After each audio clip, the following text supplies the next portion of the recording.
in engineering. That's the kind of stuff that they do. Okay, we're gonna get Anna moving so that we can stay on time.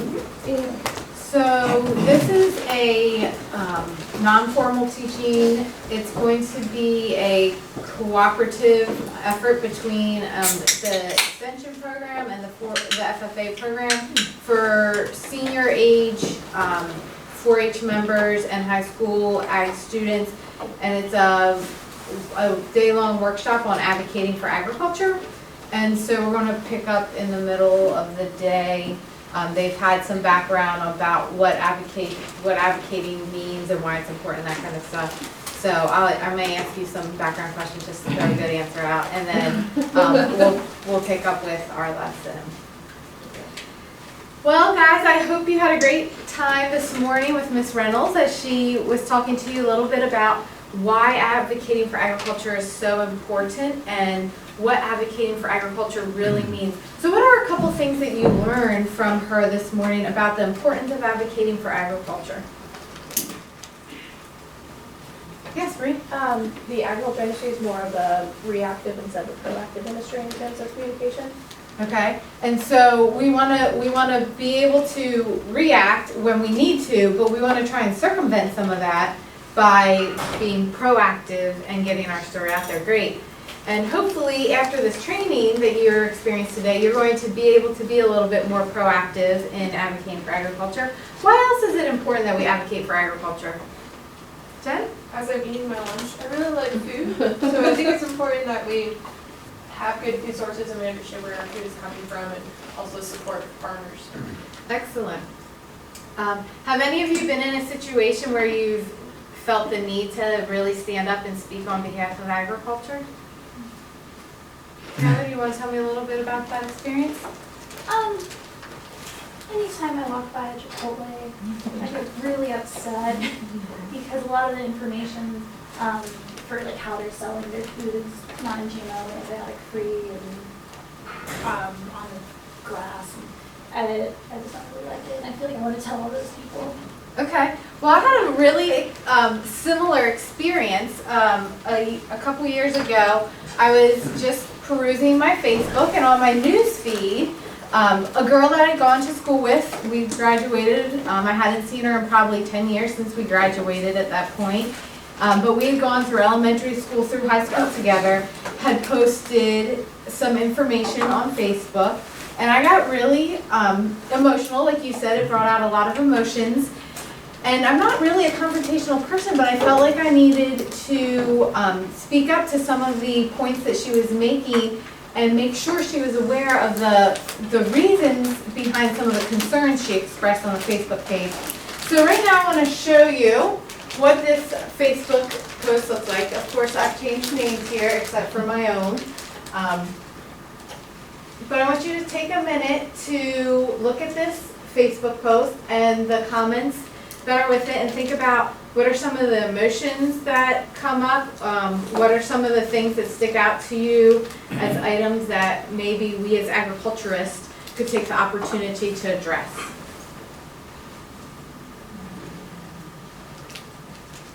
Mrs. Turner, Yes. would you mind reading the dialogue? Sure, I actually have a printout for you as well, so let me put those on your tables. That'll help. Would you still like me to read it for you? No, that's fine.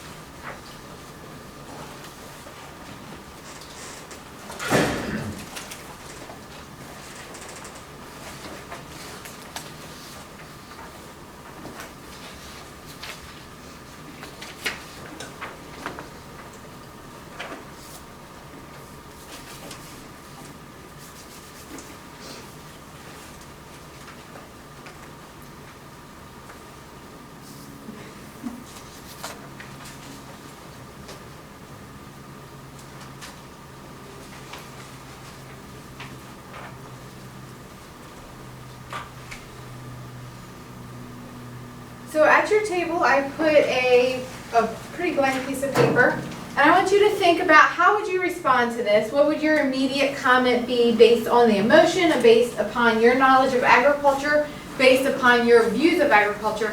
how would you respond within this conversation to Jenny and some of the people who responded to her? And I'm going to give you about 2 minutes to think about what you would say in response.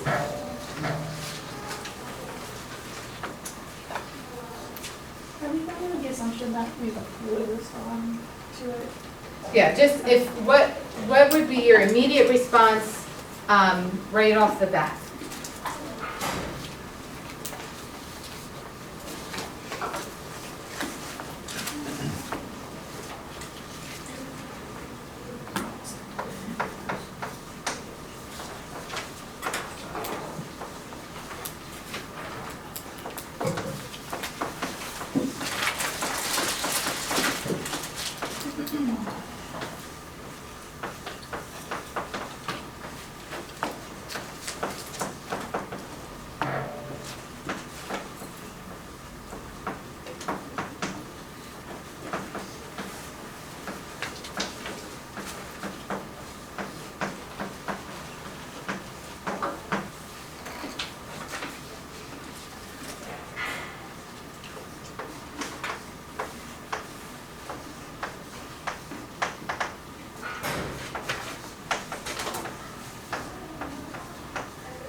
So I want to take a chance to hear, what are some of your first initial responses to Jenny or to her friends?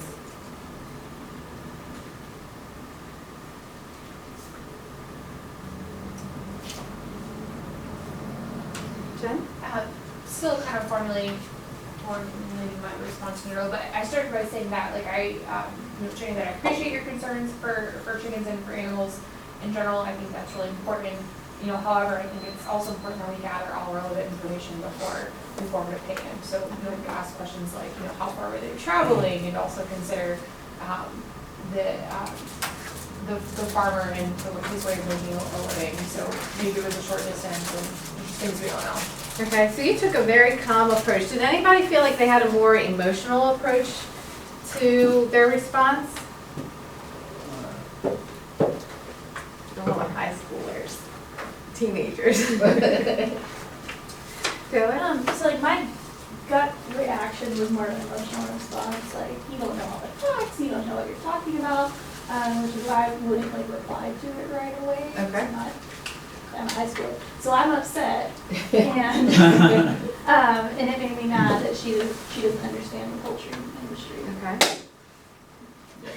Okay. My initial feeling would be confused because she had like maybe of 2 to 3 minutes of that side, but they might be taking to lay the eggs. We don't know anything what's happening with them. So but she can't decide directly that chickens feel pain. Okay. So she's making maybe some assumptions that Yeah. she shouldn't have. Yeah. And you were going to call her out on that. So a lot of times, especially on social media, we are in this immediate reaction. And it's easy for us to get emotional about this, especially, for me, it was especially easy because I knew the person, and I consider her to be my friend, that's why she's on my social media network. But I felt very attacked since I have been very involved in the poultry industry, and so that emotion definitely came up. And I like that Jen brought up the, sort of like taking some time to step back, and that's what I ended up doing. So I want to walk you guys through the process I went through to reply with Jenny, so that I could make a positive impact for agriculture, because that was what my number one concern was. So today we're going to think about how can our interactions on social media advocate for agriculture. We're using Facebook as an example, but our principles could apply to any social media. So we're going to analyze the social media post and then develop a response to that social media post which would advocate for agriculture. So the next thing I want you guys to do is spend a little bit of time looking over that that response and the comments, and highlight some of the key issues that are brought up that we might need to respond to. And I'm going to come around while you're doing that, and I'll give you a paper where you can sort of jot some notes down, and then we'll talk about maybe some of the key responses that we should respond to.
So I see a lot of underlining, circling, highlighting going on. What are some of those items that you're drawing out, some issues that need to be addressed?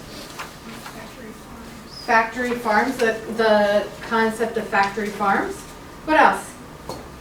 Wire cages. Wire cages? I'd say like some people that are talking about like maybe animal cruelty, mistreatment of animals. Okay. So cruelty versus welfare of the animals. And like the actual like process of, okay, well, this guy assumed that they were going to like be harvested, Okay. like feathers plucked and beheaded, like I feel like they need to understand the process better. They need to understand the harvesting process. Great. Jenny also mentions that like she got a real glimpse into factory farms, so like the idea that like these practices are like kept hidden, Okay. like that information isn't available to the Okay. public. Good. Were there any other details of information that she shared that we might be able to address to sort of calm her concerns for these animals? So a couple of things I highlighted, and they're related to your question. One was that she said they deserve better. And so she's making an assumption that what's being done for them is not their best or better care.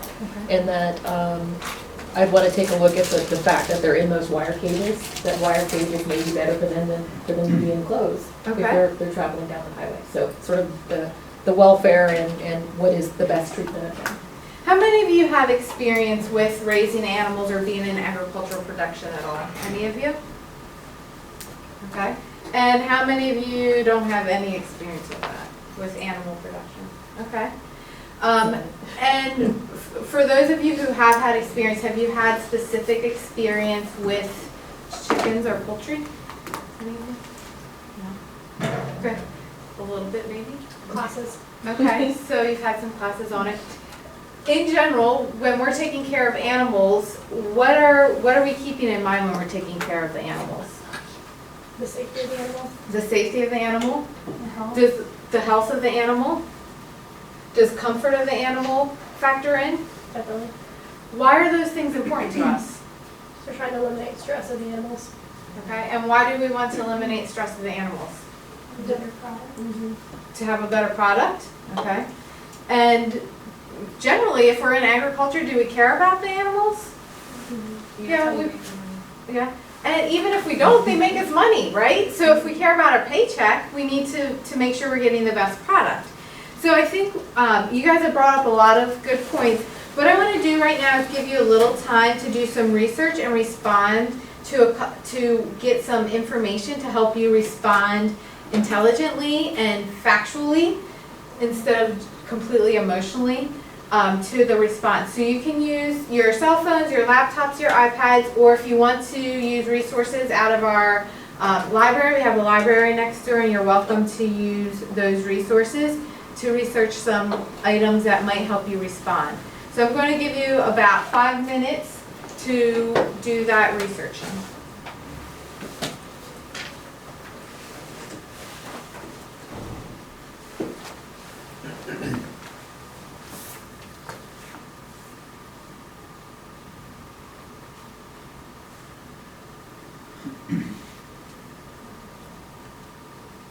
There really are textbooks in the library next door. If you want to take a spot.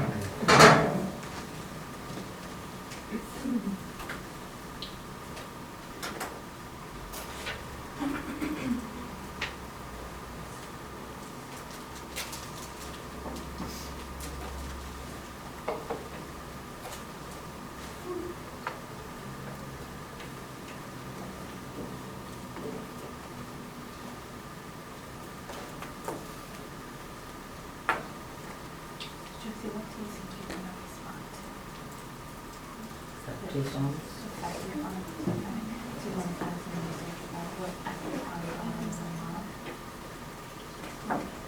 One interesting thing to do will be to look at the US website. particular and see even specific companies. Even companies that contract all of their chickens to small family farms, so they're using that information.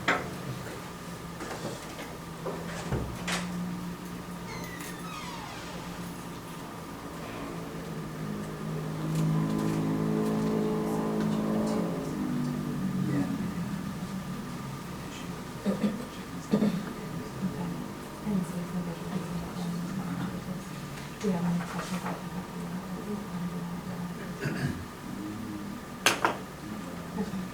Okay, if you have any questions about that, I can repeat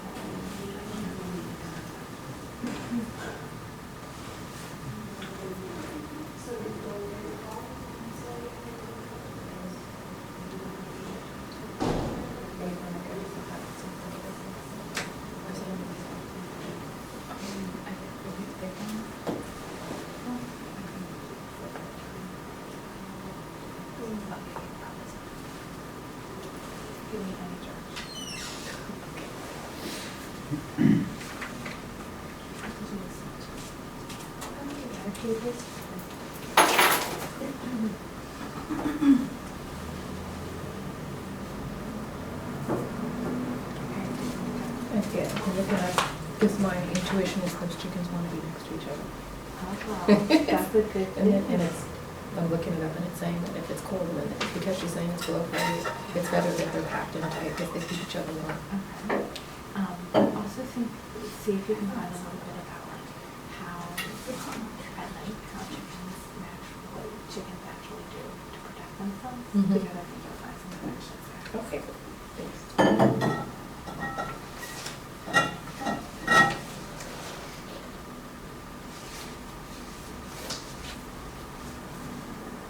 Looks like you found a good resource to use.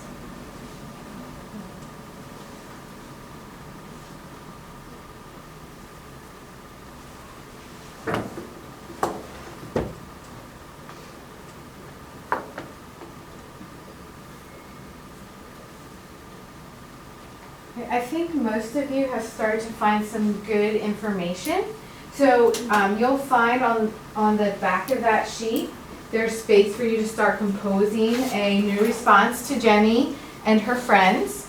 And there's some pointers on that sheet that will remind you some of the concepts that were covered this morning about advocacy relate to advocacy on Facebook. So they're just some reminders to be personable, to make sure that you have a focus on the end goal, to make sure you're using facts, not fiction, and to be social in the setting. So keep those in mind as you compose your response. And I'd like to share some of your responses within the next 5 minutes. If you just want to focus on one of those issues in your response for now, for time's sake, that will be fine. And really address one of those issues well would be a good place to start. If you have any questions or need help finding information, let me know and I can help point you in the right direction.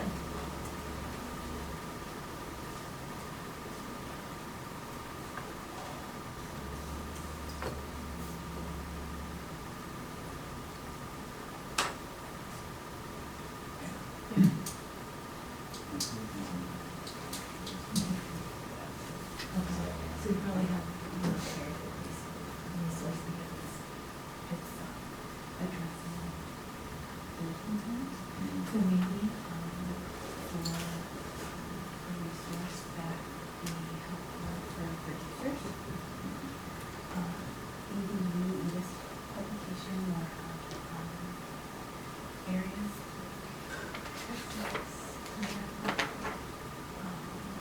Our people have a lot of companies and some of those universities would have some good producer resources. The other thing I would encourage you to think about with that is the large issues in relation to the temperature and how chickens react to food control, because that will help you information just.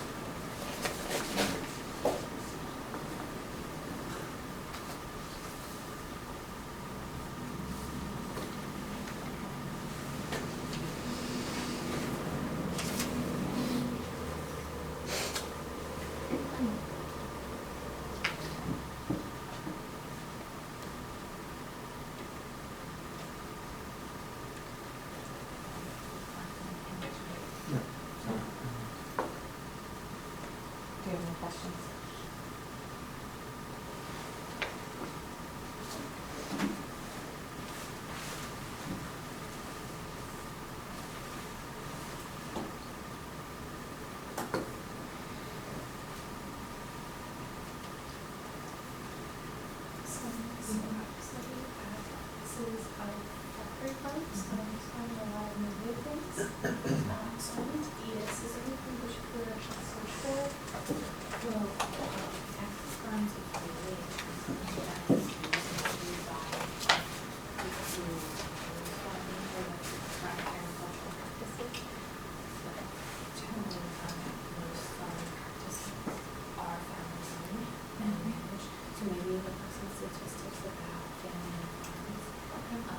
Specifically in the poultry industry, we did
similarly, how do you respond differently, and then how do you think you would change your response that way?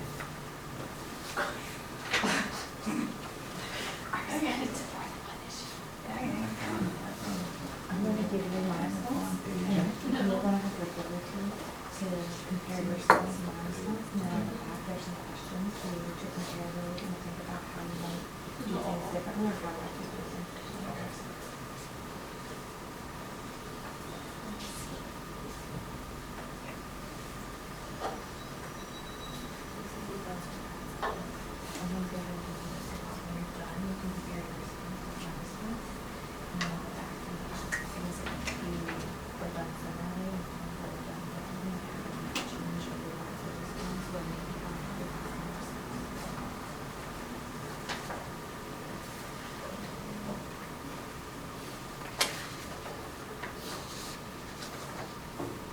Something. Yes, I have something. So as you're finishing your response, I have my response here, Oh, so okay. you can compare yours Oh, okay. and sort of see what you did similarly This and is how yours. what you did differently, Okay. and then how you can change your response and maybe how you can change your response. You took her to school. Fantastic. She will not use Facebook.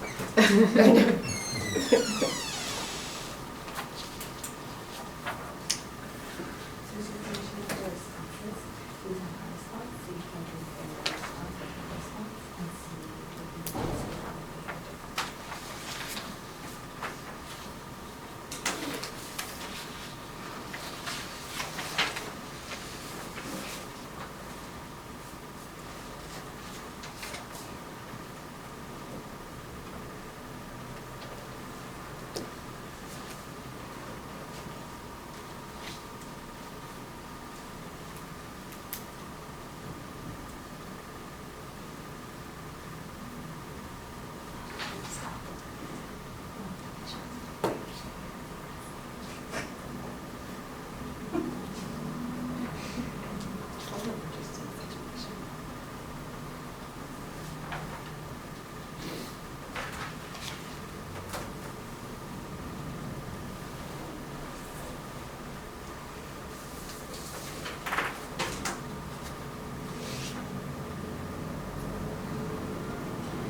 So we're getting close to lunchtime. I don't want to keep you over lunch. So let's talk about, you had the opportunity to take your response and compare it to the response that I sent in this real life situation.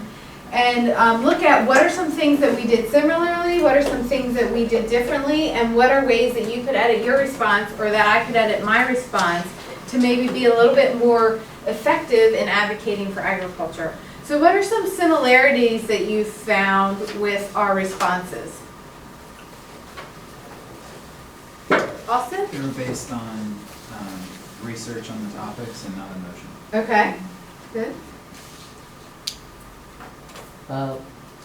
We cannot generalize all the things like factory farms. Some are good, some are bad.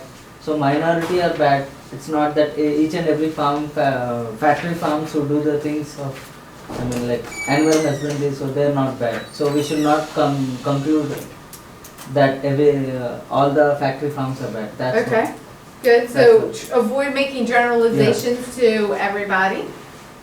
Did you find any other similarities? There was like your introduction part is like, appreciate your concern for our industry, however you want. Okay, and that's sort of how Jen opened up her initial response. So she was like way ahead of the game. Maybe she didn't need this lecture today or this class today. I learned a lot of things. Did we address a lot of the same issues? Okay. What were things that we did differently? Well, you did the whole thing. Yeah. Well, we didn't have time for you guys to do the whole thing. I just had you focus in on one or two things. Good. I feel like I wove in, I don't know if humor is the right word, but like more I don't know how to explain it. Like I was talking about the cold weather like you had, and I said like birds in the wild, they can just fluff up their feathers to stay warm, kind of like why we wear down jackets. Okay. And like a little smiley face emoji. Good. So I'm not really a humor person. I can't use it naturally, so I know that about myself, and I and me trying to unnaturally use it in this situation would end up very poorly. But if you do have the ability to use humor more naturally, that's definitely a great approach to help keep things calm and open conversation, but to still convey the information. Very good. One of the things that I noticed when I was researching is I looked at factory farms, and initially I had a really hard time finding positive information. It was all like negative practices. So I was just kind of thinking through how like a lot of people, like you did a great job explaining everything and you helped point me in the right direction, but if I were just to do a Google search, I just got a lot of negative information before I found some good sources. Yeah, so it's really important to know what you're responding to and make sure you have a solid background of information to respond. So for me, initially I was like, well, I don't want to write a whole bunch of stuff showing all these facts, because then it's like, you're wrong, I'm right, and then it's going to go back and forth. And that person will say, wait a minute, and they'll find something from Peter or wherever to say their opinion. So I took a different approach, and I just said, I'm not sure of the specifics of what you saw, but here's a great reputable resource from Virginia Tech. And I found a great resource titled Transporting Culture in a Humane Manner. So I'm just directing them toward that source. Instead of saying, you're wrong, and this is why you're wrong, I just said, hey, check out this source, and they can form their own opinion based upon what actual scientists say. So that is excellent, and we do use social media so much to share good resources, so I think that's a great approach to take. So thank you for sharing that. So after lunch today, you're going to come back, you're going to get to see how Jenny and her friends responded to my reaction, and we're going to go through this again and be able to respond to their concerns, because advocating for agriculture isn't a one and done type thing, it's a continual process. And as Bree mentioned earlier, this was definitely a reactive process because there was a negative post and we responded to it. But you can also then take the opportunity to be proactive, and you'll see a lot of bloggers who use social media to proactively investigate or proactively advocate for agriculture, and so we'll transition into looking at some of those items. So hopefully by the time we're done today, you'll have this little piece of advocacy that you can start implementing in your own lives on social media.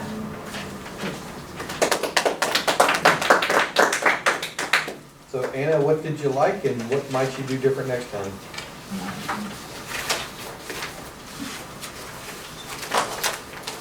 I like this assignment because it is a real life assignment. There's a lot of emotion that is developed, and it puts people in a situation where they have to think about how they would respond and honor the emotion and different perspectives, because I don't know if it comes up here and later, but she talks about her dietary styles and how, you know, we have very different dietary styles and we can both respect each other's decisions. And so I think it's a great, very rich example of how to interact with people. It was challenging because my students here didn't react like probably most high schoolers would react. You don't know what you're talking about, you shouldn't, you know, like I was expecting responses like that. So I had to work to draw some more of the, probably more real life responses out.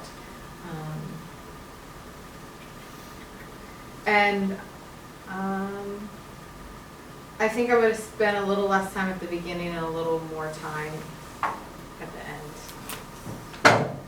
So what comments and suggestions do you guys have? I really liked your lesson topic because I think it's extremely important in our country right now. Like I think it's important that we promote discourse, like right discourse with facts and research. And so I think it tied in really well with the topic of inquiry because we're having to really analyze and think how we think about about how we respond to certain situations. So. I really liked how you, I assumed the Facebook post was like an interest approach, but how everything else built on that. Mm-hmm. And it came really full circle. I really liked the whole thing. I think it was unique because each one of us could handle that situation a little bit different. So that's what's really the inquiry-based nature about it. Is like we did our own research, we came up with our own response. It was a little bit different, doing a few different things. I really like that. And maybe it's more, maybe more of a comment than anything. So I did something similar to this, not Facebook, but like giving a prompt, thinking that students would react a certain way. I had like a lot of young girls in the intro to ag class that didn't have a lot of ag background, and they took it the opposite side. So they probably would have said, "What's wrong with this post?" You know, I completely agree with that post. So I guess don't necessarily assume that. And I don't know if you did or not, but Yeah, I like it because it does give, like you said, it gives the individual, so when that opportunity occurs, it gives even more rich discourse to, and I did, this is like a piece of something I had done in high school, and so we spent several days working through this process, and it ended up with an argumentative writing assignment, and so it gave us time to really have those discussions, and be able to talk about how it went after we did animal welfare and animal rights, and they've gone through like what they're, like where they identify, and so I had some background knowledge on where they would fall, but then I did open that opportunity to have that discussion, so, but it could be very challenging if you wouldn't have anybody to like balance it out. Josie? Yeah, I would like to comment about 4 things actually. So the first thing was the topic was really interesting. I mean, I didn't think that this topic would be that interesting by the end of this, and second was your pace and the time balance. I mean, I have seen that your time just went above 5 minutes, but 10 minutes or so, but you are so balanced. I mean, I try to learn from you that okay, we should not be tensed, and we should be, I mean, your presence in the room was really nice, and your moving and facilitation was really good, and the examples, the example was really simple and small one. I thought that, oh my god, this might be a really small discussion, but you did really a good job of bringing an exact example for this situation. So, and finally, I liked the way you just finally gave the conclusion. Yeah, I thought it was organized really well. You ran a little bit long on time, so if you had a little bit more time, you could have kind of pulled that out a little bit more, but I liked the fact that it was real world and then pulled students in. And so I thought everything worked really well. The one thing that I would encourage you to think about is, and it happened a little bit with Jen, is if you just send folks to go look for information, particularly younger students, they might just latch on to a website that's not all that factual, and thus repeat stuff that's not accurate. So if they don't know how to evaluate the credibility of a source, that's something that you might need to build in at the beginning of the lesson. Nice job. Thank you.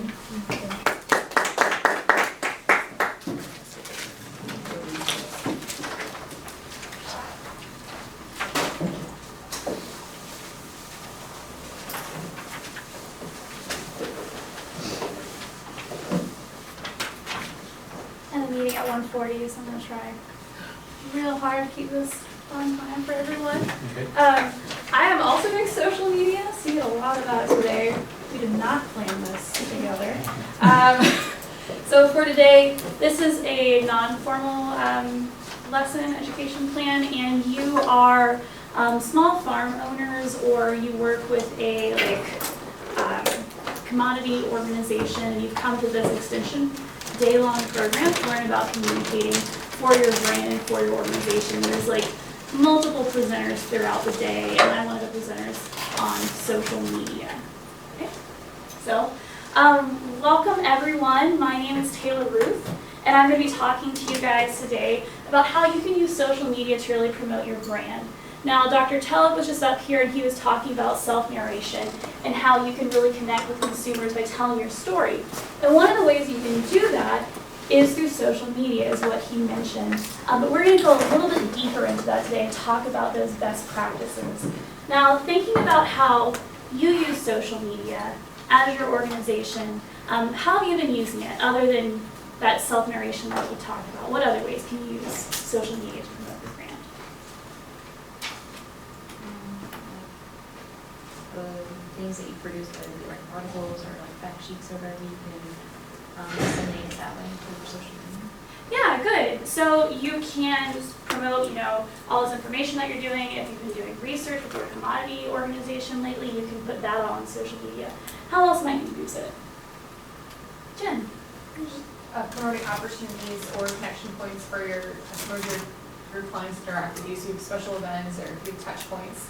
Let them know like what else you're doing in the community and how to connect. Very good. So it's a really good way to get into that community, promote yourself, promote those events that you're doing, and start those connections. Social media, it's huge. Everybody's using it. Everyone's on it.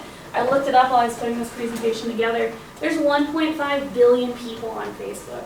That is an immense opportunity to connect with your stakeholders, with your clients, even with people within that commodity organization. So we're going to be looking today at, what are those best practices for using Facebook? We're going to focus on Facebook specifically now. There's a whole bunch out there, but we're going to just key in on that one. And throughout this activity, we're going to go through, what are the do's and don'ts of using Facebook to really increase those likes, increase those comments, because you want that interaction with your customers, with your stakeholders, so that way they have a stronger connection to your brand. And then hopefully by the time you leave today, you'll be able to come up with your a strategy for your brand to use with social media. So, to get started, I would like each of you to take your blue sheet of paper and look at part 1, which is thinking about your own personal social media account. Think about posts that you've made in the past that have really had the most likes and the most comments. Like, people seem really excited about what that post was. What about those posts do you think made people interact with them? Now, I know some people aren't quite as active on social media, so if you're one of those people that don't really like to post, think about the posts that you actually like to like or you comment on it. What about those draw them to you? And go ahead and write those down.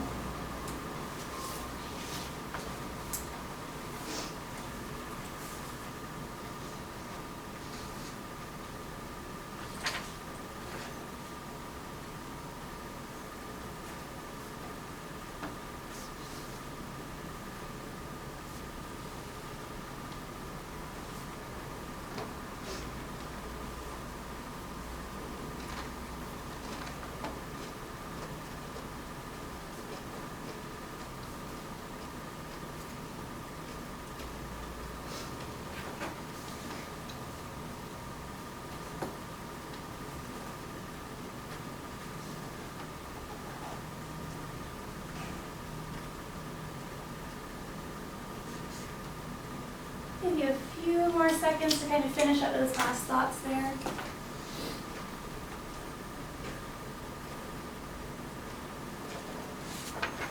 So who wants to share with us what they have, what they wrote down?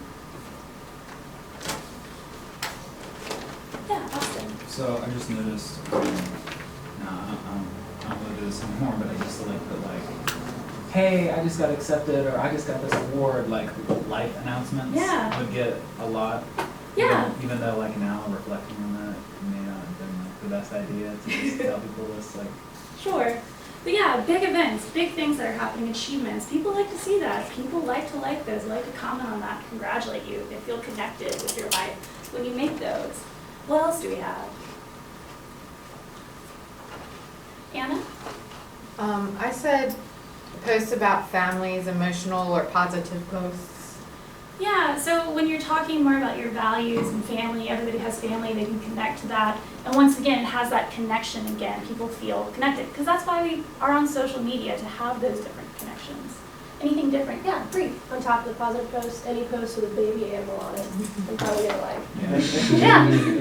Little baby animal, real cute.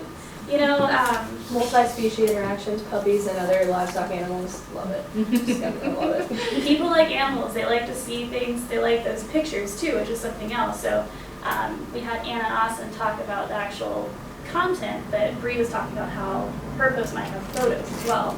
Anything else? Yeah. I think any of my posts where I'm with a lot of people, so big groups of people, or recently some of my friends from college, we had a reunion. And so people that we knew years ago would see that we were reconnected, and it tends to have good positive feedback all around when you're finding those connections. Yeah, so people in the photo, people doing something, having that connection, bringing back that nostalgia too. Those are different ways that you can kind of increase that interaction. Anna? When you said think about posts that you would like as well, I sort of thought of that differently. And I tend to like posts that I can relate to. They can relate to. Yeah, and I think kind of all of everything we just talked about comes back to that is it has to have some kind of connection, some kind of common value that we all have. So I think that's really great, and those are about our personal posts, but now we're going to transition into posts from your organization or from your small farm. And what I'd like y'all to do is to get into these different groups for you to work together. So we can put group 1 back at this table, group 2 here, and then group 3 here. I'll give y'all a minute to rearrange.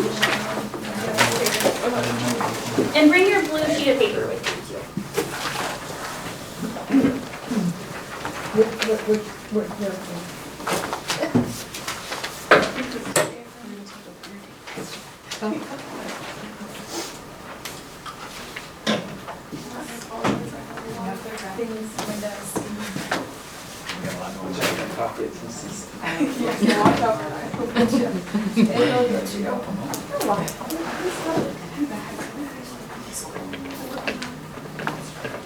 So at each of your tables is a little packet, and it has 3 different Facebook posts on it. And each of you has a different organization, USDA, a farm, and then the Florida Strawberry Growers Association. So each person at your table can go ahead and take one of those sheets so you can read those posts here in the next few minutes. And what I'd like you to do as a group is think through, some of these posts have a lot of likes, and some of them really don't have many, and not that many people shared it. So there's definitely a difference in interaction and the overall success of these posts, right? Because when you post to Facebook, you want people to interact with it. So think through, why did these posts get more likes? Why did these posts get less? And then on that blue sheet, kind of think about what are the do's and don'ts to increase that interaction. Do y'all have any questions?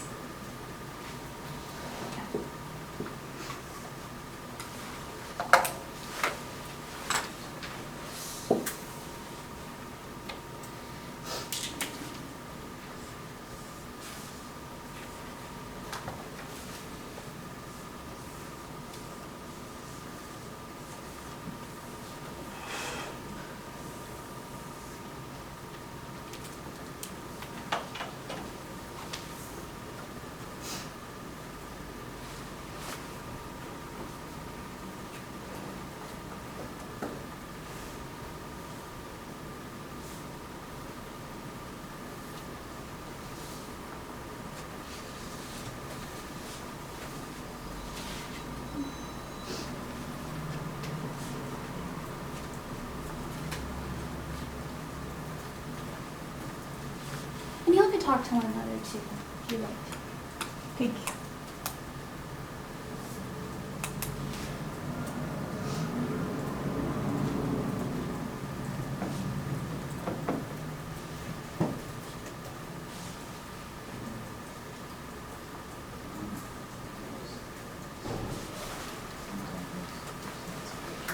Anything stick out to you?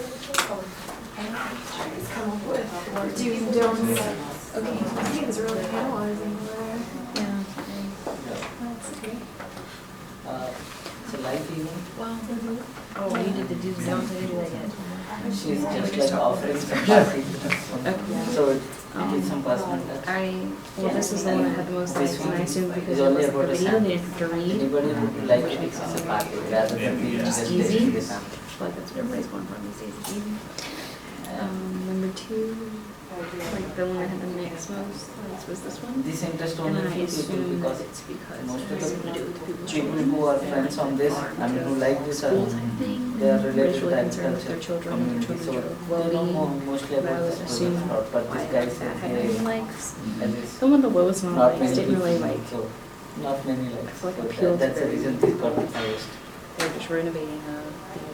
Think about the difference What's it between like? liking something and sharing something. So I had a couple silly And the fact Facebook that questions. Facebook I is don't I Facebook a never lot. share anything on Facebook. But It's are not- these likes But here? the fact that this one Is that- not is that all what's- shares, Yeah, so the very bottom. I mean, So I there's a have new thing on some Facebook now but where the you used to fact that get this one over not shares shared, and some some of the like like things. Now you can like love it. But now you can love things, or you can make like an angry face. But they still count toward that total. Yeah. Yeah, it's just an And then is that like someone posted this or shared Would this? share, but Or is that, how many likes out of the 145 14 shares? people are just related to So this freedom this number is the likes. you know, Well, these and guys like I who guess are in working. theory, like once you hover over that, you can see if that's likes, loves, or like people's like favorite faces, but I'm assuming most of that's likes. And then the shared number is at the bottom. What we wanted were So is that like shares. all the people that shared that video? 145. There's only 253 likes total Yeah. out of all those people? Yeah, it's interesting, like the number of followers Yeah. you guys do have. Take the time to share it, I never Look at the times that they're posting. But I like a lot of things off there. So I actually had it in the middle for later. And I noticed the time of Again, it's nice. the day of the week. I don't know what the date is of this, but I thought it'd be always be interesting. Because sometimes if I do post something, this like I get more likes on a weekend or something versus like a Wednesday. I don't know if that's gonna be right. And we can think like people getting off of work, like you know, The fact that there's 14 shared it somewhere. look at their Facebook and like this one more video time. I think. But then it's not, it's the complete opposite. I still think. Yeah, I know I don't know what the research is for Facebook. I know the research in when people tend to open emails, it's like Tuesday. Yeah, maybe they just have really deep connections. Really? If I want to send that email, I know someone's gonna open it Tuesday mornings. But for. So let's take about the next 3 minutes to gather those final thoughts that you had. You've got some really good conversations going on right now. For, do you agree? I just put from views like, yeah, it seems like everyone's doing videos or like really vivid to do something. It also seems like people like generally like, but there's like there's also a call to action on this that people. And I noticed they like posted links, which sometimes I think is helpful. For Joe, I would say like Overdoing the links. that or just like too much text. Maybe It doesn't seem very. For Like, social media. you need to maybe click on here to get to that text. If they're- Yeah. They're actually, like I'd be more That was interested. on my time. I know this video is really crap, or this picture is kind of crap. Yeah, like you I can was just notice like- how like what. Here's a corner of the whole building. Like you'd have to read that whole post. Yeah. It's still right next to someone that just posted a minute ago, so. That's actually Many people I don't want know to that, read. but may or may not lie. Especially now, Which is hard, reading is hard sometimes. Have you seen the new lettering? Like you can make your letters big or something? Like, what I is think it's this? if you don't have a So photo it with it. doesn't matter when you do it. I think, that's what I noticed. Paid for to get it. I've also noticed, and it's not in this, well, I can learn how, this one has a hashtag, the other two don't. I just. But like, I've noticed that instead of like offering explanations, more and more like people are just posting a photo and then like, the hashtag, crush my worst, there's like workout hashtag, like short little videos versus like actually posting text and the fact that you can buy. I feel like we'll go back to simplistic way, but in a different way. It might be Show like the random things that it's Backward simplistic. I could get rid of my smartphone. I'm perfectly happy. So I got lost there. Give the landline.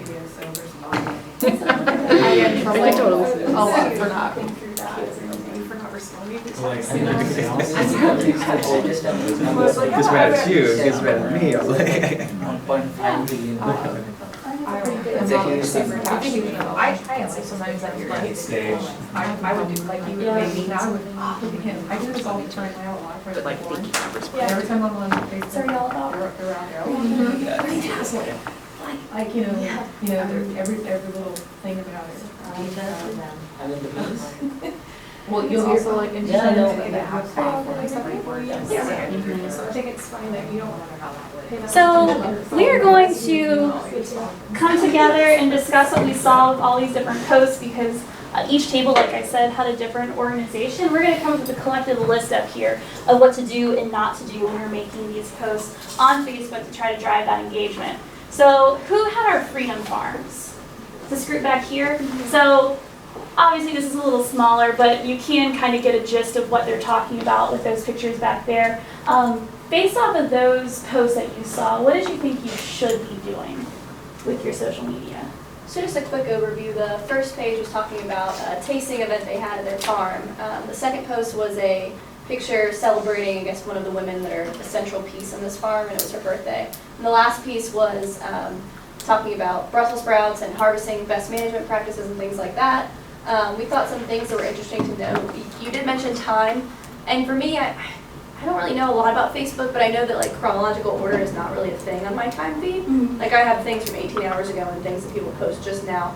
But it was interesting that the one with the least likes on it was posted at 2:55 p.m. and the other two were posted around the 9:30 to 10 a.m. time. You can't really see it up there, but the central picture would definitely have the most likes. It had about 1,700 likes and 2 shares.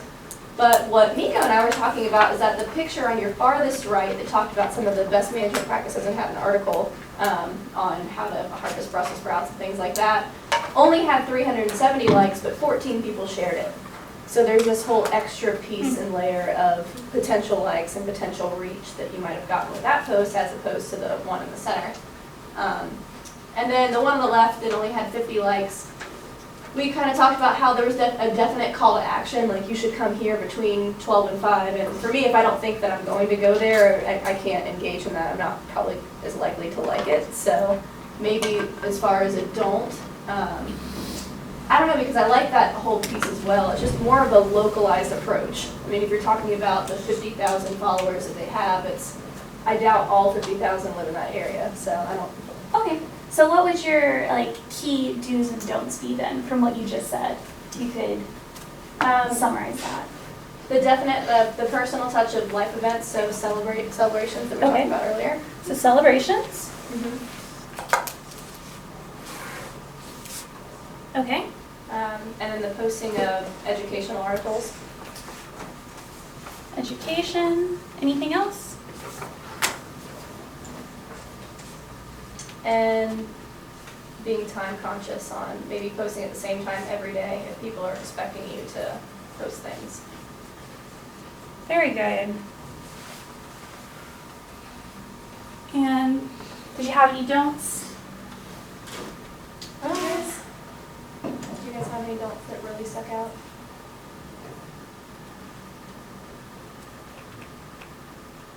I guess try to appeal to more than just a local audience. Okay. So don't just appeal to a local Okay. audience, maybe. USDA group, you're next. Which group was that? Frontline? Okay. So what were your key takeaways from your post that you saw as far as do's and don'ts? Oh, do you want to go? Go ahead.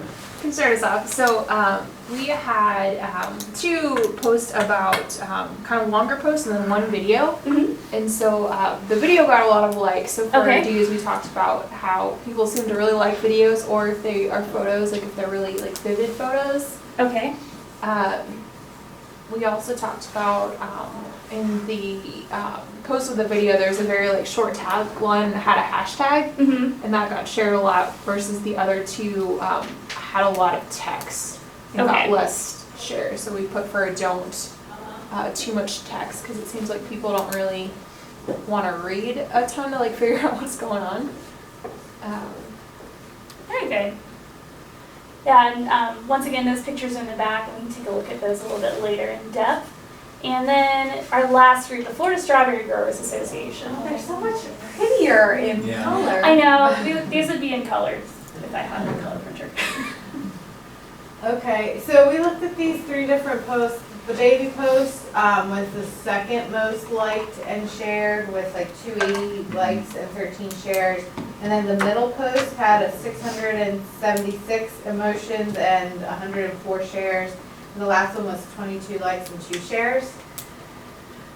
So a couple things we saw. We think the timing of the one on the right was at 7:08 a.m. So that's maybe not the best time to post because if it disappears throughout the day from other posts. And we also said that was more of a staged photo, so maybe that also impacted it. And we looked at the photo on the very left. We actually thought the one with the baby would get the most likes, just based off of our personal experiences. But we thought maybe, since this is Florida Strawberry Growers, there might have been a stretch with making a connection by just putting a baby in the picture. Yeah. That could be a tone. And for some, were we talking about the dudes? We didn't really talk about the Jews. Oh. We had the one that got the most likes had multiple pictures, so we thought that might be helpful. And it talked about, it was very informative and had information that multiple people could relate to. So it talked about cancer and heart disease and Alzheimer's. Right. So a lot of different people could connect to that. And we also thought that with these kinds of mentions about the heart disease and vitamin C, cancer, Alzheimer's, like this could be very beneficial for someone who's looking at this rather than just like something to make you smile or something simple like that. But at first we actually felt like, whoa, this is like, people are gonna have to really read this whole thing and it's a lot of text. Usually based on my experience, that doesn't really happen, but with Right. this. Yeah, Yeah, our longest post was the one that got the most. And which is kind of interesting. yeah, it is interesting. There is a link to a magazine. I don't know if that was helpful. The other one had a link to a recipe. Mhm. The other thing we said about the one with the baby is maybe the emojis don't really fit with the organization. Because Okay. we think like our friends would use emojis and we would expect that, but maybe coming from a Florida Strawberry Association, it just felt awkward. So maybe that. Okay. Very good. Yeah, great. I think it also looks a little staged because it makes it look like she's out in the middle of like a farm, but that's just a picture on the right. There's like a chain link fence behind it. So it kind of like, Yeah. you know, like they tried to make it look like she was out in the middle of nowhere, but really it's just a photo op. Yeah, so once again, it might come back to what they said with that The authenticity. picture of the stage-looking photo.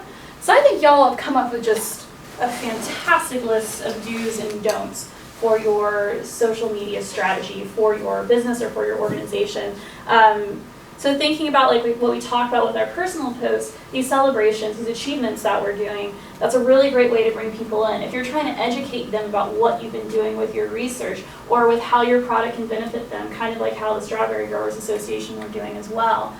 Posting at the same time, being aware of the time you're posting. So when you get to work at 8 or 9, people might sit down and scroll through their social media. When you get home from work at like 6 or 7, you might scroll through it. But if you post in the middle of the day, or too early or too late, it might get lost in the feed and people not end up actually seeing that.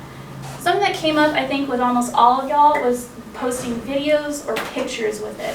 People are lazy. They don't want to sit through and read this huge chunk of text. They want to see something short and sweet. And using those photos that are authentic and not staged are really going to help draw people in as well. Hashtags and external links are also going to be great ways to get people to actually go further than just reading and being a little more engaged in what you have and making sure all that information is relevant. As far as what not to do, try to like connect with more people, as many people as you can. Don't have it so narrow that you can only connect with a few people. Like I said, too much text, stage photos, all of that. I thought you did a fantastic job organizing that and putting together this list. So as we go into our lunch hour, on the other side of your worksheet, there's a place for you to kind of fill out and think through what are these best practice strategies going to be for my farm, for my commodity organization to use Facebook. How can I really like connect with my audience? So think about that over lunch. When we get back, Dr. Lindsay is going to be coming in here and talking to you guys about crisis management and risk management. And a lot of that ties in with social media and Facebook as well. So hopefully you can kind of think about that when she comes in here and talks too. Do y'all have any questions?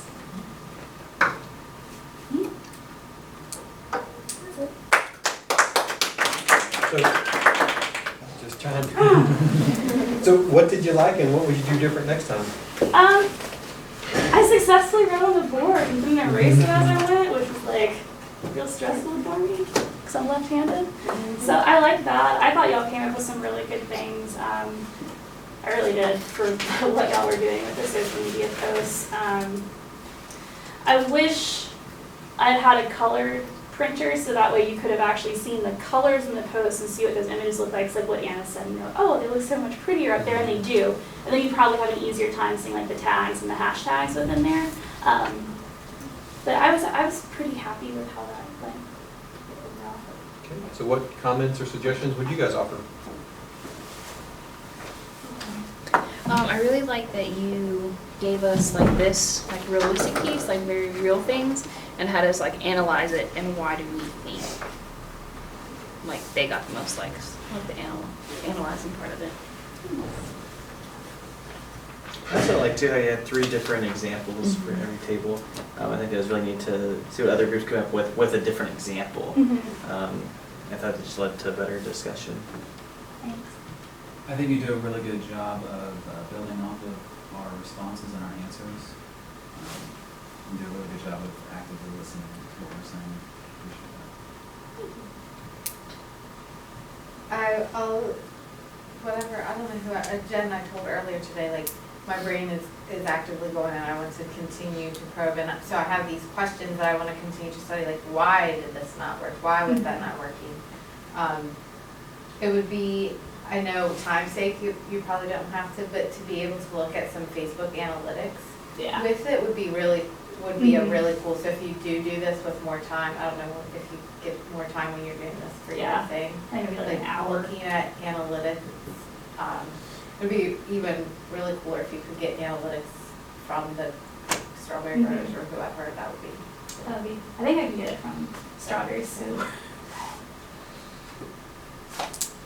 Thought it was very well done. I thought you managed the process very well, and you were patient and allowed people to organically come to their outcomes, as you were talking about last week. And I thought that you did an excellent representation of a real-world, non-formal situation where you could, in a 25-minute period of time, give them something to take away that they came to on their own. So I thought you did an excellent job. Thank you. So I thought you organized this really well. I do agree that the color would have been helpful. I don't know that it was critical, but it would have enhanced what you were doing a little bit. And I want to compliment you. This was, if you had chosen to teach us using a lecture, this would have been about a 5 or 10 minute lecture, and it would have been your stuff. But you all came up with what more or less she would have given you in a lecture, except now you guys own this as opposed to her giving it to you. So I mean, that's kind of textbook why you choose to use an inductive way of teaching. I mean, my experience has been on most topics, if people have some basic level of experience with it, they're going to come up with everything that you would have come up with and some more, and it's that much more powerful. The only thing I thought that might have provided a hiccup is if you had somebody that wasn't on Facebook or didn't have a Facebook account, they would have been disconnected. Well, and so the way I organized this was I tried to put people in each group that I knew had Facebook and was active, so that way when they were having the conversations, they could do that, because, that's... Yeah, and so, I mean, that worked well with us because you know us. If it was, you were out with a group of producers, maybe you just have to do, quick show of hands. How many of you guys are on Facebook? How many of you are on Facebook every day? How many of you have Facebooks for your farms? And that can help you. So, nice job. Research beforehand. Yeah.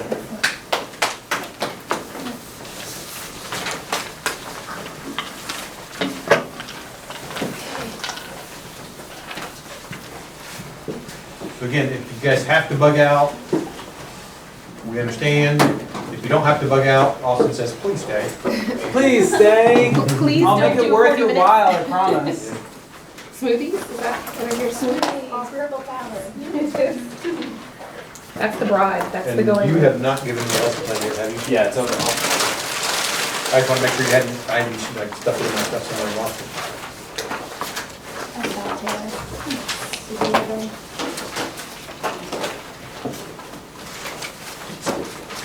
While he's getting set up, I'll go ahead and grab the name tags so that we are one step ahead at the end of class.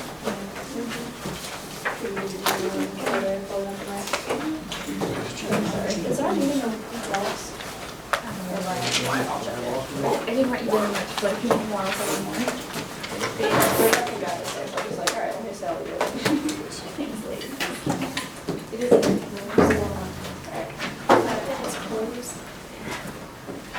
So Dr. Roberts, how do we organize our Zoom next set of presentations? Good luck.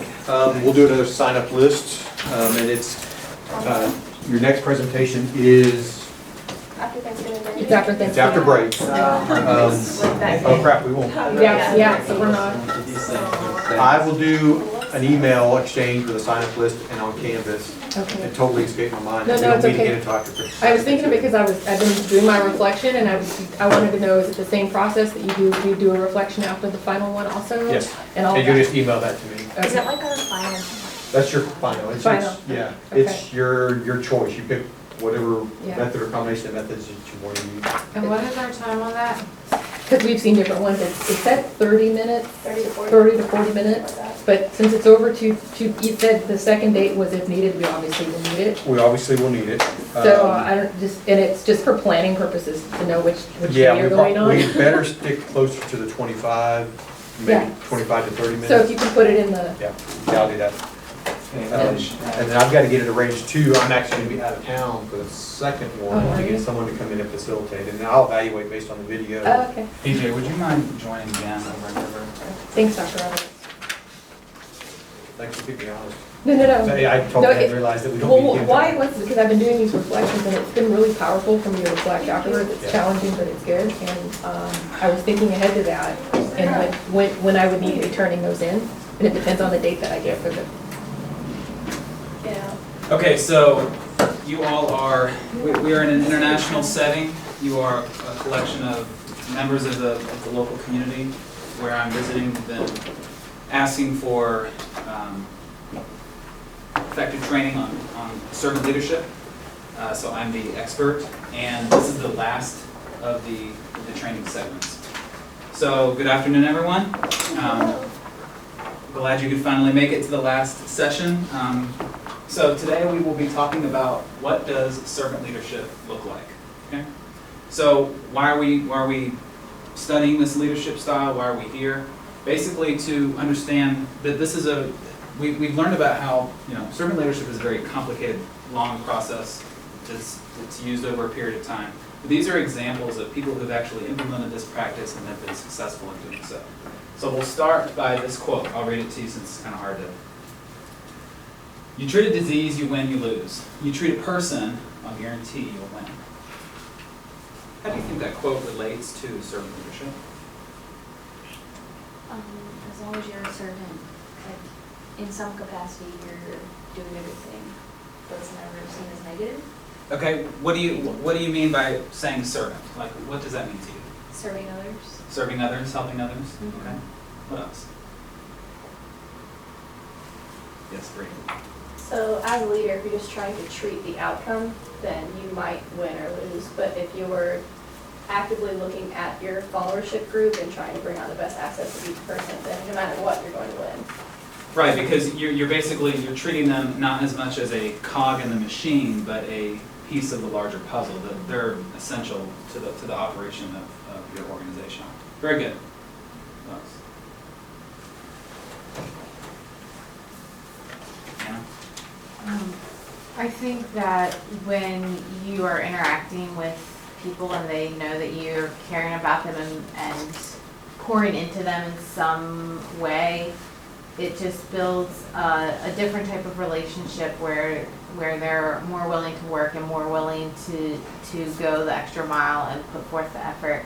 And so when I think about servant leadership, like if I'm showing them that I care about them, then they're going to react appropriately and give me more effort.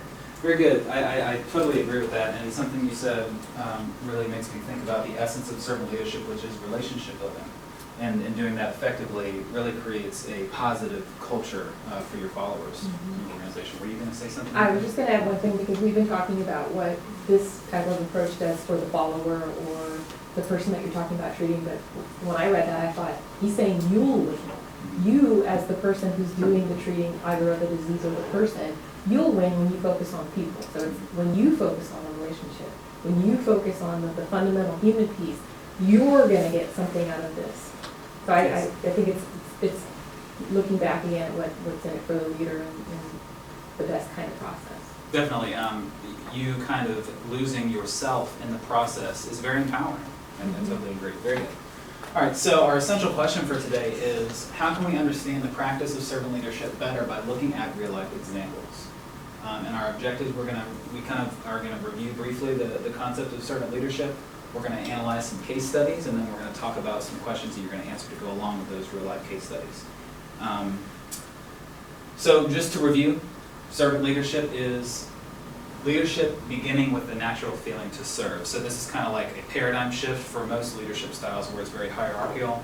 The leaders at the top, the followers are below them. Servant leadership kind of flips that model where you're serving others, you're putting the followers before yourself, okay? So each of your group, in your group, you have a packet of case studies. So each group member should have one. Basically what we're gonna do, I want you to take a few minutes to read the case study.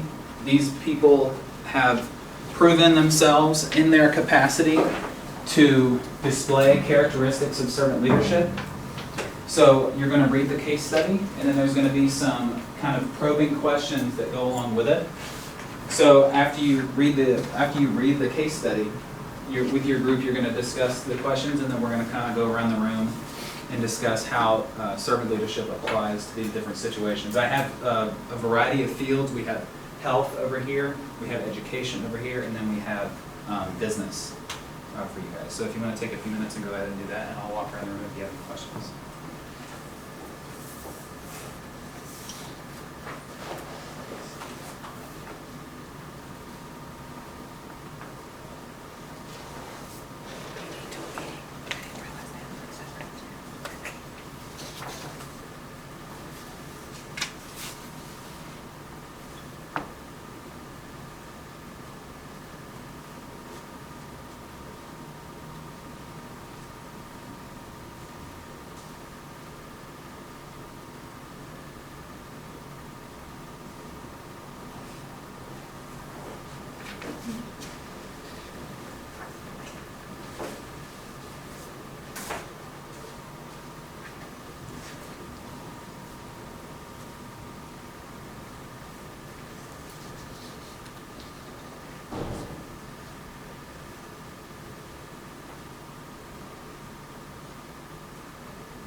Okay, so you should be taking a few more minutes to finish up reading your case study.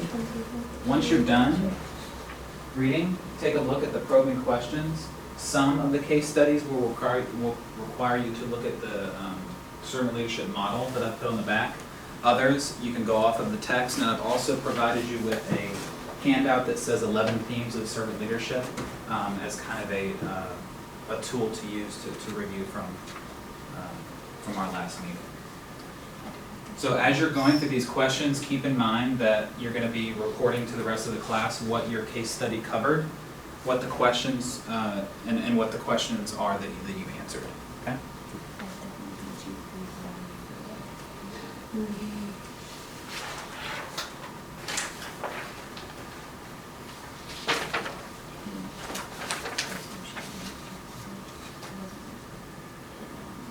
Yeah. What did y'all think of the snowball?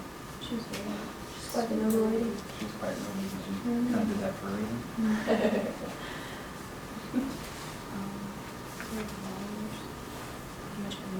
And, yeah. I think that's the thing about servant leadership is your followers aren't just on a set group of people. You can be a variety of people, even if you're not the leader of an organization. It's not only your followers, but it can also be people that are equal to you, people in your community. Yeah. You can display these behaviors too. I agree. So what do y'all think about partners in health? Where I think we're just about to discuss it. Some pretty cool things with this life. The progression was pretty quick, pretty big. Yeah, but it was a lot of hard work. Yeah. I mean, he slept in the basement. I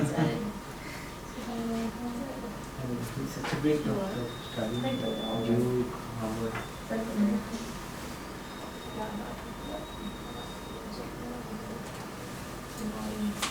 Yeah.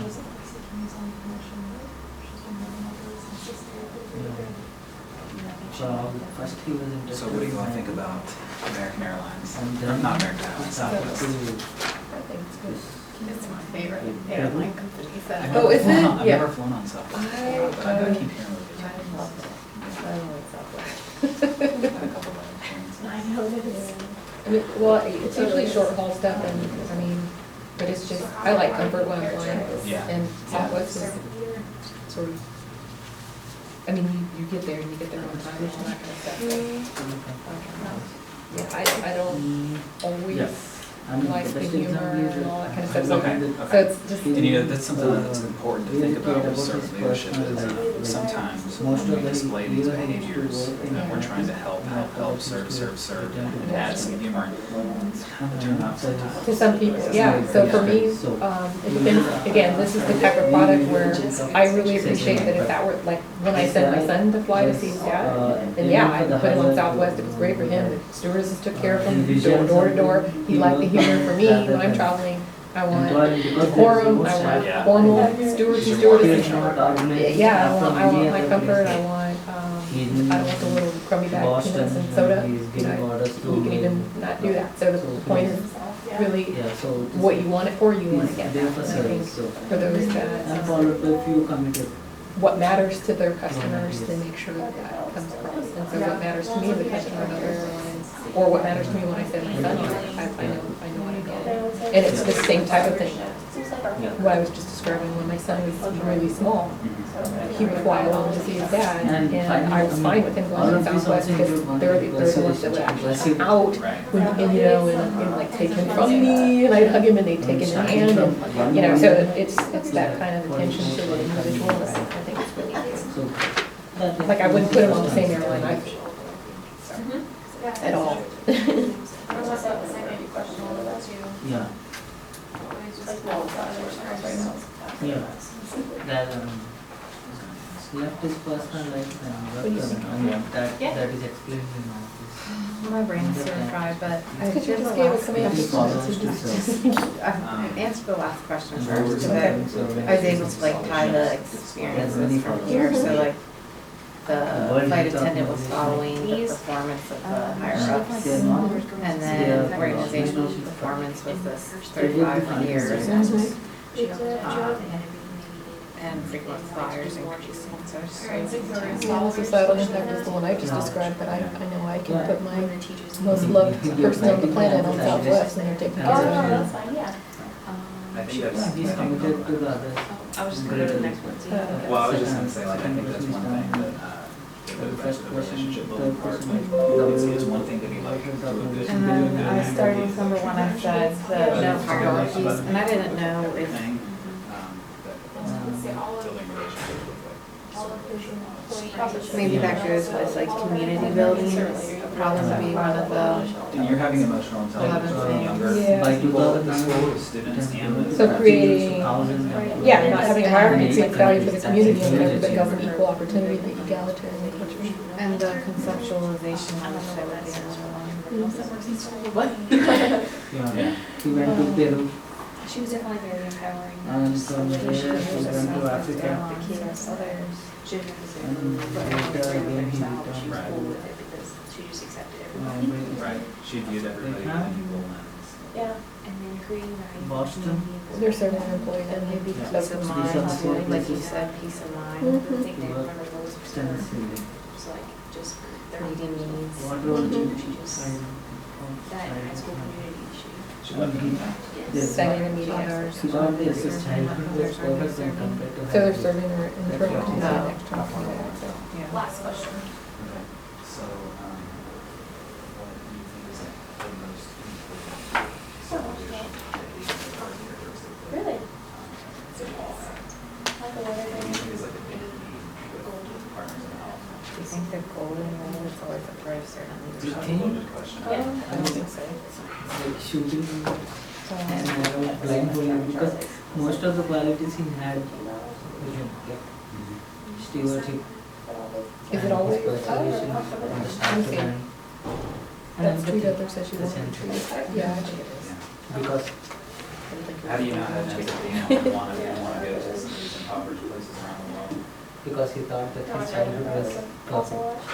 But yeah, I think so, because it's always part of the That's something relationship. that you see a lot with people who do international work, is they have kind of this idea that they have this privileged childhood and they kind of have one really groundbreaking experience that opens up their minds to go. Okay, so we should be wrapping up with our questions. How are we going doing around here? We're good. Good? Okay, all right. So we will start with these folks in the back. And why don't you tell us a little bit about your case study and share with us your findings on servant leadership and Paul Farmer with Partners in Health. Alright, start and then jump in. Yep. So Paul Farmer he grew up very poor, so at one point he lived on a school bus. When he was a student, he spent some time in Haiti at some of the migrant camps, and from that experience, he was really impacted by the poverty there. So he devoted a lot of his time going back to Haiti, and eventually went to med school and started clinics to address some of the health crises over there. And then throughout his career, he was just really passionate about fighting all the different diseases, so HIV and tuberculosis and malaria. So he started in Haiti, and then he ended up going to Africa, in Peru and a couple other places around the world, and he was just really committed. So he talks about like how when he was a med student, like he would sleep in the basement, how he would spend like every second he had in these countries, and then also was really successful at what he did. So he got a ton of funding from the WHO and from the Gates Foundation and other organizations. So at one point, I mean, he's so crazy. I think he got like a $45 million grant, and towards the end of it, he had 13 employees and had various clinics throughout the world, and kind of created this model of the best way to develop these clinics and to fight off disease in some of the most impoverished places in the world. So what would kind of be the way you would characterize his work with servant leadership? What are some of those qualities? I saw you all star some of the things on that handout. What are some of the qualities that he encompassed? Yeah. Like empathy, yes. Because his childhood, he thought that his childhood living in a bus was much better when compared to the Haitians who lived in much impoverished conditions. And he has a quality of persuasion. Because starting from World Health Organization to 13,000 employees around 8 countries. So that's a huge achievement. So he pursued his dream for others. I mean, it is a selfish dream in terms of him.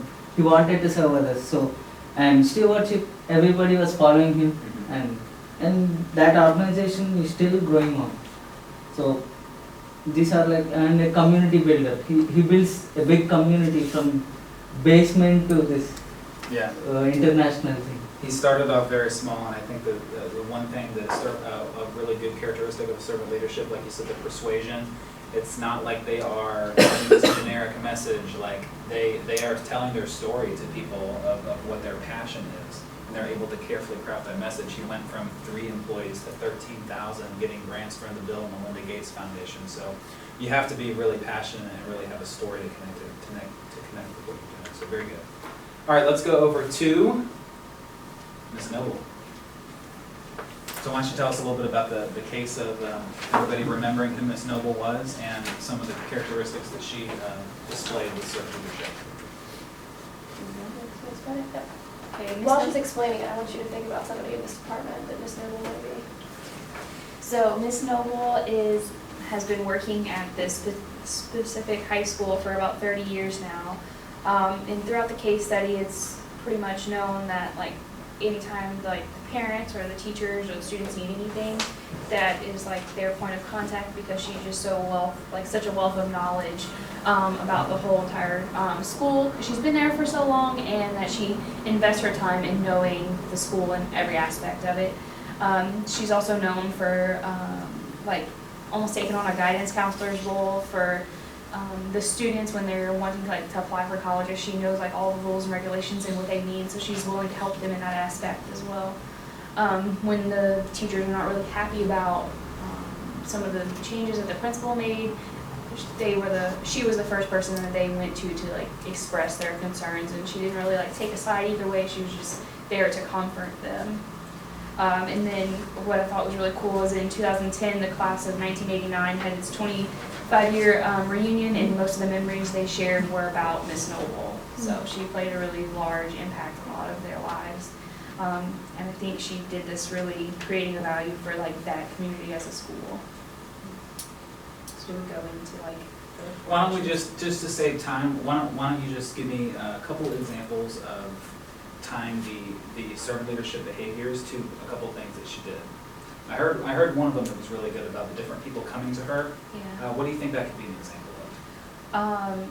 Well, I definitely think it's like helping followers grow and succeed. Like she was willing to do whatever she needed to do to make sure that those kids got what they needed, no matter if it was like they needed like to learn about their dress code or they needed help with like college applications. She really expanded across the board to like serve them. That's something we talked about earlier about willingness to go above and beyond, not just as some kind of a simple, nice act of this is something that's more so transformational. Right. That really wasn't in her job description to like go and like help those kids with their college applications, but she took it upon herself to help them.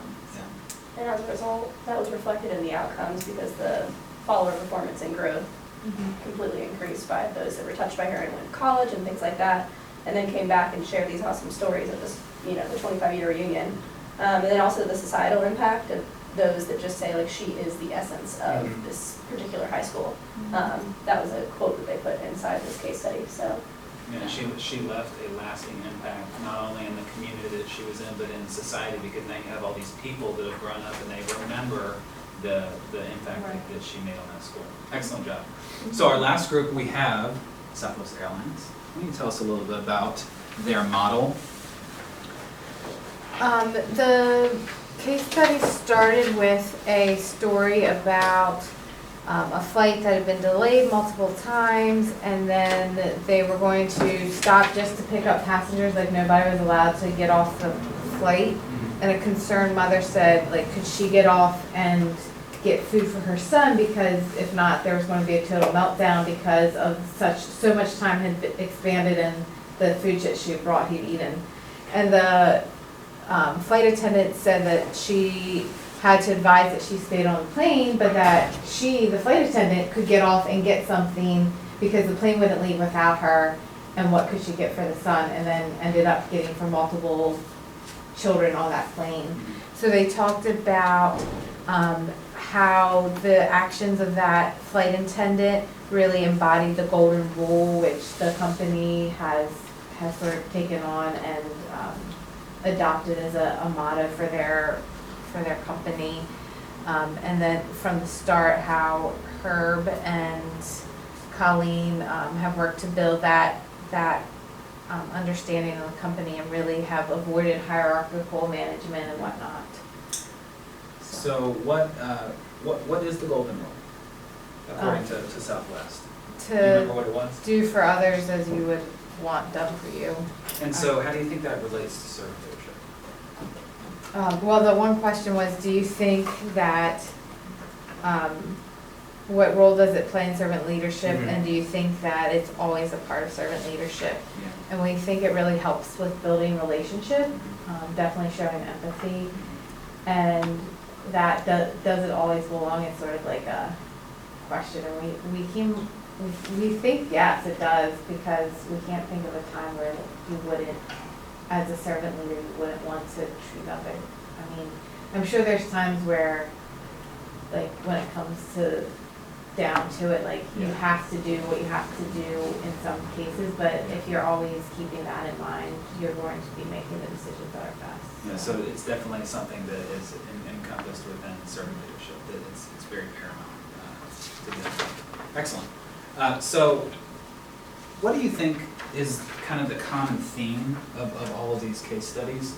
Each group has mentioned it. There's one word that kind of is the underlying tone here. Yeah. Empathy? Empathy, yes, but I'm thinking a little bit bigger than that. Serving? Serving, yes, this is a part of it. I'll give you a hint. It's in a relation with other people. Relationships? Relationships, okay? All of these examples, in some way, shape, or form, Partners in Health, Miss Noble, Southwest Airlines, they all made an effort to build relationships with people, and this is the essence of servant leadership, serving others, going above and beyond the call of duty to build a relationship with that person and moving forward in that. I have one last thing for us to do. I'm going to show you a short clip from Patch Adams, and I want you to think, going back to our quote at the beginning, how does this small clip relate to servant leadership?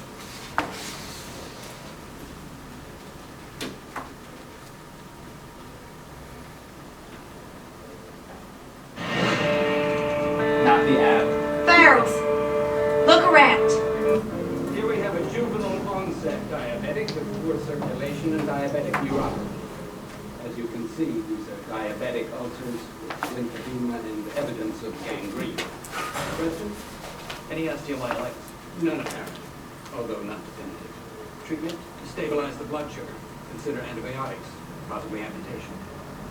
What's your name? I was just wondering the patient's name. Marjorie.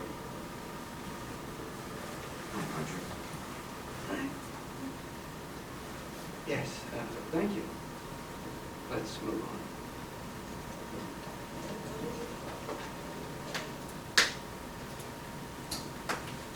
on. Okay, so very briefly, how does that kind of, in really a really short sense, encompass what we've talked about today?